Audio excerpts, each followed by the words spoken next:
Dear ABG, where we answer your listener-submitted questions. If you don't know us, we are a podcast called ABG, AsianBossGirl, a podcast for the modern-day Asian American woman. My name is Mel. I'm Helen. And I'm Janet. All right, ladies, before we start, with the hard-hitting questions, we have a fun question to start us off. The question is, would you rather be a singer or a dancer? This is a question I actually ask a lot on dates. You do? I know. It's in the back pocket of mine. For me, this is a hard question because I do respect the talents of both singers and dancers very much.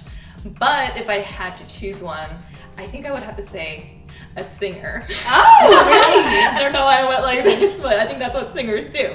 I think it's because the tones hit my emotions a little bit more than seeing something that's beautiful and visual. It still moves me, but not in the way where like the what's it called? Not a tone. Like vocal? The pitch. Like melody? Yeah, I guess so. Me? Some musical term. Yeah.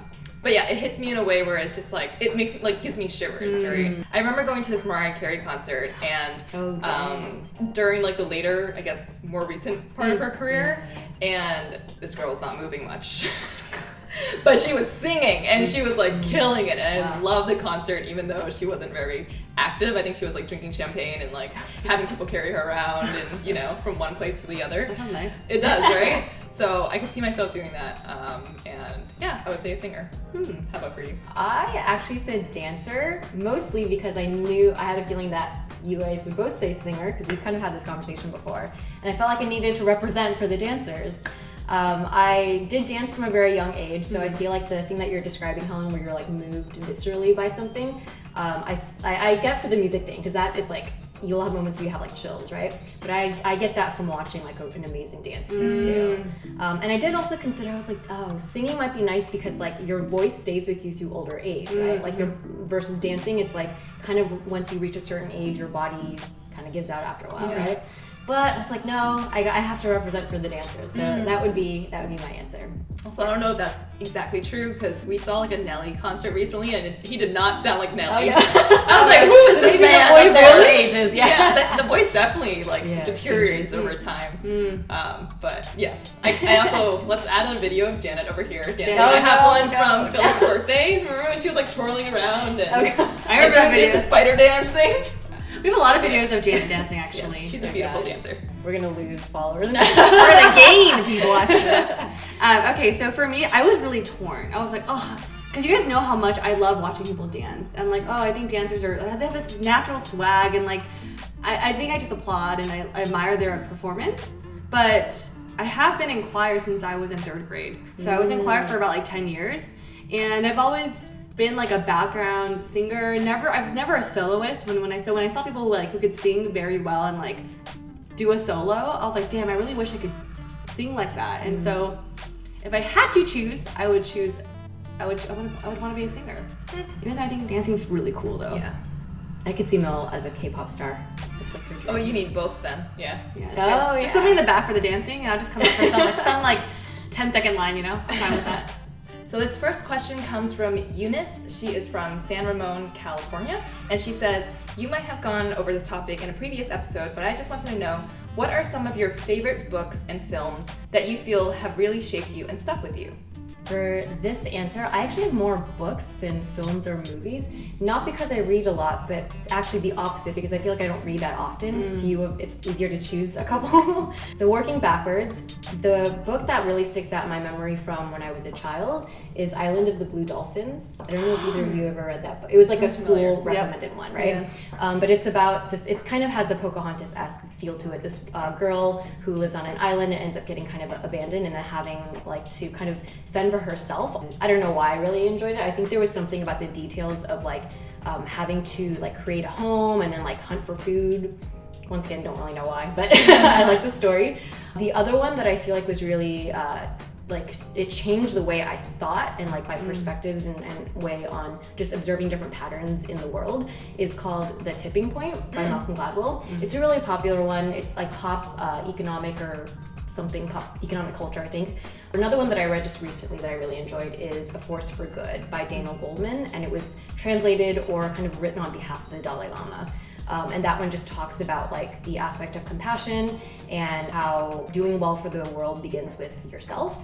How about you ladies? I think a book that comes to mind, I think it might be also on your list, is Pachinko. It's a book I recently read. Actually, no, it's been maybe 2 years, but it's the first book I think I read after like college in a sense. Like I don't think I really enjoyed a book as much as I enjoyed Pachinko. And for me, I really liked it because it kind of follows like a whole family, like generations of this Korean family, you know, living in South Korea, and they had to move to Japan because of the war. And I think for me, just reading the different stories and perspectives of these different family members, it makes me think of my family, my own family history, because I feel like there's so many untold stories from our parents, our grandparents, our great-grandparents, and I'm curious to dive deeper into that. And so the book does a phenomenal job of talking about family ties, you know, love and like struggle. And I think it's just a very phenomenal book. In terms of movies, I do have like a couple that come to mind. And again, this relates to culture. The first movie is a Taiwanese film called You Are the Apple of My Eye. And I like it because it's a coming of age story, and it follows these high school students as this friendship and romance as they navigate school, going to college and adulthood. And I liked it because it's taken place in a time where my parents went to high school. So you see these students like living, and I'm always wondering like, oh, is that how my mom went to high school in Taiwan? Or just like things like that. Or if she were in Taiwan, is that how she would live? Another one that comes into mind is Eat, Drink, Man, Woman by Ang Lee. I also like it because it takes place in Taiwan, and it's about food and family and how they portray love through food. Oh, that's so Mel. Yeah, and it's an old film. It's like, I think filmed maybe in the 80s or 90s. I may be incorrect, but I just like seeing films taking place in that time too. So those are my two films in the book. So for me, the book that came to my mind was The Alchemist. I don't know if any of you have read that. I read it like earlier on in life, and then I read it again more recently, actually, when I was in Spain. And it's funny because the main character is a shepherd boy, and he's an Andalusian. I think that's how you pronounce that. Shepherd boy, so he's from Spain, and he has this dream that to go to Egypt to look for treasure. And so he decides to sell off all of his goods and just go. And during this time, during his journey, he faces a lot of different hardships. So he gets robbed a couple times, he actually falls in love, he gets caught in the middle of like a tribal war. And spoiler alert, I guess, but at the end of the story, it's basically that the actual physical good that he was looking for is back in his home, like right under the tree that he always dreamed at. So the treasure brought him back to where he was, but the treasure that he got from this journey was living out his dream.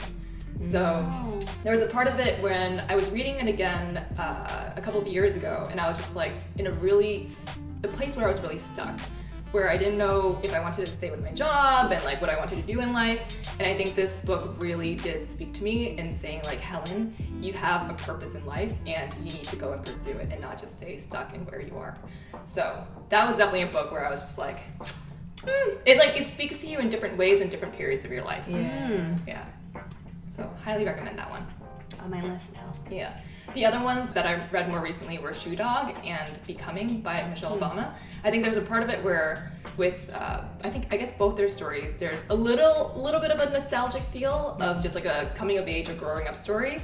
And then there's also an aspect of it where it's like, this is where I also want to be in the future. They're inspiring books and highly recommend, both of them. Our next question comes from Bonnie, and she writes in from Montclair, California. Bonnie writes, firstly, shout out to UCSD alums. Woo! Oh, UCSD. Woo, that way. My question is, as Asians, we tend to look younger than we are. So I'm curious if you've ever been misjudged, and did it affect your confidence at work? Do you ladies have any tips on overcoming the insecurity of looking too young? Thank you for all that you do, and keep being you. Aw. I love looking young. Same. So I have a story. It's not me, but my really good friend Sally. So if you know Sally, she's really petite, and she has a little lisp, and she kind of sounds young. She looks young too, and she worked in an immigration law firm. And so she was telling me stories of how people will call her, and no one took her seriously because of her voice, the way she sounded. But the thing about Sally is that she is so good at what she does. She said that's something she had to work through, but then nowadays she's amazing at her job. She's known as one of the top performers in her field. And it makes me think of what Helen says for other advice in terms of work, is that if you're so good at what you do, no one can question you after that. So just be really good at what you do. That's good advice. Helen. Thanks, Helen. Thanks, Mel, for repeating it and enforcing it. Yeah. I think for me, I don't think I've ever been worried about looking too young because I always knew that my level, the people at my level kind of like looked at like me too. Like I was never a partner, so I never walked into a room like I'm the partner here and I have, you know, this team of like 5 or whatever. But I did go through feeling like I look too much like an ABG, like an Asian baby girl with my dyed hair. So there was one time that I got my hair dyed on a Saturday and it was platinum freaking blonde. It was so blonde. And I wanted something a little bit ashier, a little bit darker. I had a client presentation on Monday, and it was a big presentation, so I freaked out, and I went back on Sunday, and I got it re-dyed again, and that's terrible. My hair is so dry and damaged now, probably because of that. But I think in my mind, I didn't want them to focus on my hair. I wanted them to focus on what I was saying. And I knew that I would be distracted if I saw like a flick of hair flying by. I'd be like, shit, that's blonde, you know? So I would say like that's the thing that I had to deal with. But I will say that if you are younger, if you were to dress a little bit more professionally or like fashionably even, there's something about someone who's put together that makes them also look a little older or a little more like you're supposed to be there. So that's something that I remember noticing from like one of the staff. She's super young, but I was just like, damn, this girl's got like, she got it together, you know? And that gave her like a little bit more credibility in my mind. So maybe that's something that you could do too. Bonnie, I feel you. So as someone who's like career switched a couple times and also worked in industries like advertising and tech where people dress very casually, usually coming in like jeans and sneakers, I was constantly like, everyone always thought I was like newly graduated from college. I still remember at like one of my first advertising jobs, it was my birthday and they celebrate everyone's birthday in the office. So they brought in the cake, they're like, happy birthday. And everyone's like, oh, how old are you now? Like 21? And I was like, 29, you know? And yeah, and that happened a lot in later jobs as well. The way that I found to deal with that is if your age ever does come up, which it actually shouldn't, I feel like that's kind of a taboo topic at work. Yeah. I found that if an older person or a more higher up person was talking to me in a certain way, I would just always respond as if I was an equal. And so people can sense your confidence when you carry yourself that way, regardless of what you look like. Kind of like the whole, if you are doing your work and you know your stuff, then yeah. So a lot of it I think comes from how you carry yourself and how you respond to people. All right, the next one is gonna be a voicemail. I'll play it right now. Hi, Janet, Helen, and Mel. First of all, I want to say thank you for accompanying me during my after work train and car rides every day. Listening to you ladies has allowed me to reflect and analyze my personal ordeals and relate in so many ways. It's comforting to know that some of my personal struggles and thoughts on certain things are shared by other women, and it's empowering. My question for you today is if you've ever experienced what I'll term as a goal block. It's like when you're goal-oriented and have specific aspirations you're striving towards, but because of unfortunate circumstances or uncontrollable events, feel a slim chance of reaching it and kind of left stuck in a limbo. I'm currently faced with that struggle when it comes to marriage and building my own family, where I feel stuck because there's just some things out of my control. Have you ever experienced being stuck in a limbo due to a goal dream or dream block? Thanks. Thank you for sending in your question. I think it is very important to have goals in life, and inevitably there are going to be times where there's going to be blockades and things that get in your way of meeting your goals. I think I probably mentioned this in episode 60, We Left Our Jobs, how I had a huge goal in life, and that was to get a promotion at work. And I've been at this job for like 10 years, right? And I was like, okay, I'm going to finally get this promotion. And I didn't get it. And what I had to do was sort of step back and look at what I actually had in life and the things that I was grateful for and thankful for. And it actually made me really look at what I wanted to do in my life. And for the first time ever, I kind of like put myself first. I went to therapy. I went to did all of this like internal work that I've never done before as an adult. And honestly, it was the best thing that could have happened to me now that I think back on it. Like it crazily really was. And there's a lot behind that I haven't shared yet. Maybe one day. To me, I think that anytime that there is a blockade or something that happens that gets in the way of your goals, know that, you know, maybe that happened for a reason. Maybe that's difficult to accept in the moments of when it's happening, but later on in life, you know, maybe you'll be like, oh, this had to happen this way because now I'm in a better place because of it. I will say that if it is related to marriage and family, like that is an incredibly difficult topic because it does involve a lot of people, maybe not just your partner, but your family members too. Hopefully you are able to talk to your partner about it.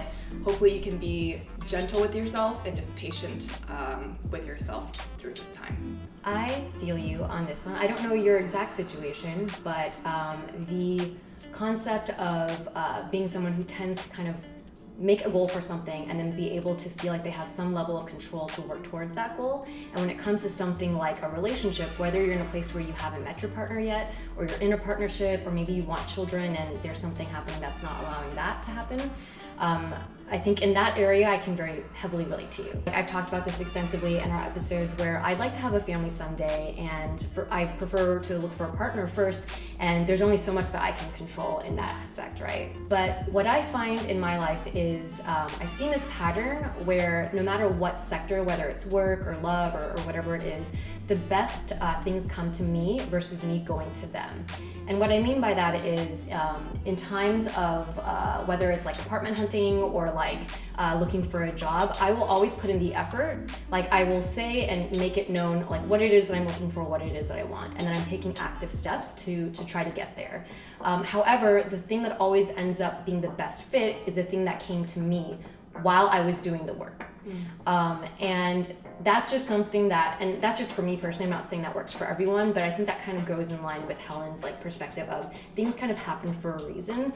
I think when you let go of needing for what you want to happen the way that you want it to happen and just know that you put it out there, this is something you're going for, and be open-minded to how it comes to you, you'll find that in the end, you'll have a greater sense of peace. Helen and Janet gave really great answers that I'm taking notes and living by. For me, when it comes to like a goal block, I feel like I've been feeling this way through shelter in place, to be honest, and you guys both know this. The first thing I want to do is to give myself self-love. Because I think when you're not reaching your goal, you're kind of losing motivation, you're losing inspiration, you're losing self-confidence within yourself. So for me, it's just spending time alone and giving myself love again. I want to be at 100%, and then I could go forward with my new goals or whatever I want to accomplish after that. Because I do think when you're kind of at 50, your mind isn't really clear what you want to do, what I want to achieve in the next few years or whatever. So step number 1, give yourself time and self-love. And then when you have that, think about what makes you happy and what do you want to do in the next few years, and then write it down. Another thing that helps me, I did this last night, was I watched videos that inspire me. I really like Steve Jobs' commencement speech at Stanford. Have the courage to follow your heart and intuition. They somehow already know what you truly want to become. So when I feel really low and I need some kind of inspiration, I pull that video up from time to time, and I do like probably every 3 years. So find videos or things that really inspire you and just have in the background. I think just sometimes having that voice play, it just sparks something in you. So just to repeat, number 1, give yourself time and self-love, and number 2, find things that inspire you, like for me with a video. And that wraps today's episode of Dear ABG. Thank you so much for joining in. This was super fun. Yeah. I'm like sweating right now from laughing. But if you have a question that you would like us to answer, any advice you'd like us to give, check out the description box below. And we are a podcast. You can find us on all the podcasting platforms. We are AsianBossGirl. Listen to our most recent episode. They come out every Thursday. And we'll see you guys right here, same place, same time next week. Right here. Bye. Bye. Oh gosh, we're recording, I forgot. Make sure your burp is gone before I sit down. You walk into a lot of my air. I know. Body air. Gas. Thinking that you're young, and assuming that you're and assuming that That's gonna be a blooper. Yeah. That was gonna be a blooper.